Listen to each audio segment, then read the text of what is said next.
तो आओ यार शुरू करते हैं बिना किसी बकचोदी के। ও বিয়া শাদি করছো নাকি বলো না আমায়, মনের দামে তোমার বেগুন কিনে নিতে চাই। তাই ভাবি যে দিনের পর দিন পচা বেগুনের দাম এত বাড়ছে কি করে। খাবার জিনিসটাকে যদি বৌদিরা অন্য কোথাও ইউজ করে তো দাম তো বাড়বেই।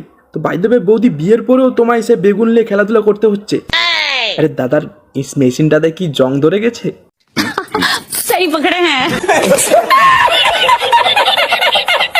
চলো দুজন মিলে খাবো এত সংসার করিয়া, সারা জীবন থাকিব তোমার বেগুন খাইয়া।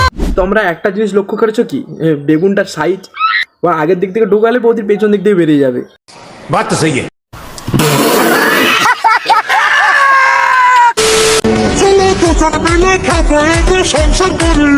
বৌদি বিয়ের পরেও সে বেগুন নিয়ে কেন খেলাধুলা করছে?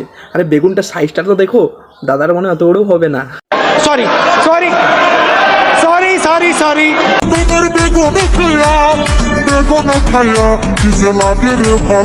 বৌদির এই ভিডিওটা দেখে বেগুন চাষিরাও ভাববে যে বেগুন চাষটা করে কি আমি ভুল কিছু করেছি। না, তুমি ভুল কিছু করনি, দাদা শুধু ঠিকভাবে বৌদিকে দিতে পারেনি।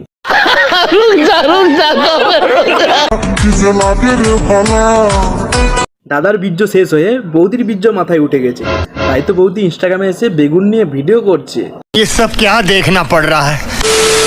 যদি কোনোদিন তুমি আমাকে একটা রুমে একা পেয়ে যাও তাহলে সবার প্রথমে তুমি আমার সাথে কি করবে বলো বলো। चल चल चल चल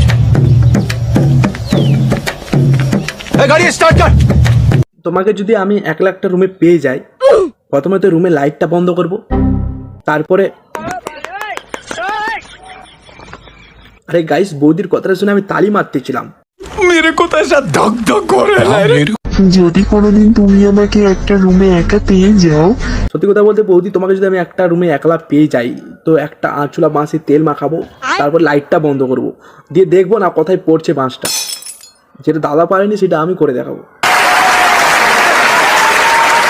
একটা ছেলেরা বলো তো মেয়েদের কোন জিনিস তোমরা খুব পছন্দ করো? কোনো ছেলের যদি মেয়েদের অন্য কিছু পছন্দ হয়ে থাকে, তোমার এই ভিডিওটা দেখার পর তার পছন্দ জিনিসটাই চেঞ্জ হয়ে যাবে। ठंडा पड़िलो আমায় করো বিয়া। তো গাইস এই বৌদি কিন্তু প্রত্যেকদিন সোশ্যাল মিডিয়াতে আসে নিজের মেকআপ করা ফেসটা দেখাতে নয়, নিজের গোছানো ডাবটাকে দেখাতে। আর সত্যি কথা বলতে বৌদির ফেসের থেকে বৌদির ডাবের অনেক ফ্যান ফলোয়িং আছে মনে হয়, যার কারণে বৌদি তো সব ভিডিওতে নিজের ডাবের প্রদর্শন দেখায়। কথা কি ক্লিয়ার না ভেজাল আছে?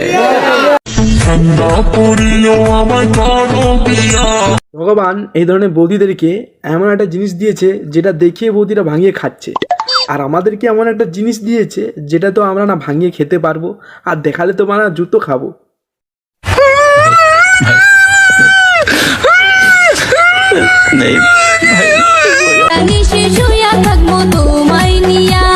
তো এই ধরনের বৌদিদের লক্ষ্য একটাই, শরীর দেখে টাকা ইনকাম করা, ঠিক আছে? তো বৌদি তোমার যদি টাকার এতই প্রয়োজন, ইনস্টাগ্রামে ভিডিও না করে সোনাগাছিতে লাইন হয়ে দাঁড়াবে যাও, অনেক টাকা ইনকাম করতে পারবে। पैसा ही पैसा होगा। একটা ছেলেরা বলো তো মেয়েদের কোন জিনিস তোমরা খুব পছন্দ করো? তো গাইস আমি একটা জিনিসই ভাবছি যে এই ধরনের পড়াশোনা কেন পরীক্ষার খাতায় আসে না? আমার পরীক্ষার খাতায় আসলে তো সব ছেলেরা 100 নাম্বার পেত। ओके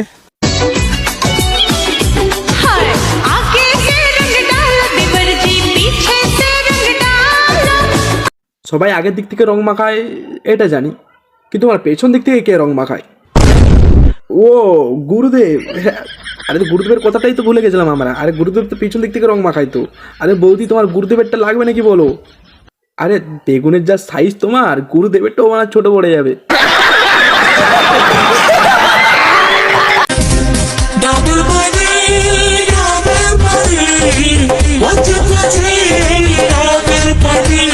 তো গরম পড়ছে, কার ডাবের পানি লাগবে বলো, কিন্তু কোন অ্যাঙ্গেল থেকে লাগছে বলো? যেগুলা কচি ডাব, কোন অ্যাঙ্গেল থেকে লাগছে বলো? বাড়া বুড়ো ডাব, কচি ডাব নয়। मार चोद दिए भैया जी आप तो।